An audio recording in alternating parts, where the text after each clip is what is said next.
নমস্কার। জয় রাধে, জয় রাধে, রাধেশ্যাম, রাধে রাধে। মহাভারত। অর্জুন এত বড় বিপদেও বিন্দুমাত্র ধৈর্য হারাননি।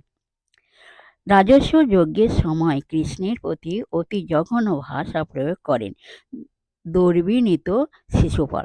সেখানে অর্জুন নীরব ছিলেন। ভীষ্ম, কৃষ্ণ, ধর্মরাজকে শিশুপালের অশ্লীল আক্রমণ থেকে বাঁচাননি। তিনি অত্যন্ত অস্বাভাবিকভাবেই নীরব। এই নীরবতা বোধ হয় তাঁর ভূষণ, তাঁর মনঃশক্তির পরিচায়ক। দুবার মাত্র অর্জুন কয়েকটি কথা বলেছেন এই সময়ে। দুর্যোধন বলেন, কৃষ্ণা মুক্তি পাবেন যদি অন্য চার পাণ্ডব বলেন, ধর্মরাজ নিজের স্বাধীনতা হারিয়ে কৃষ্ণাকে পণ রাখতে পারেন না। জয় রাধে, জয় রাধে, রাধেশ্যাম, রাধে রাধে। নমস্কার।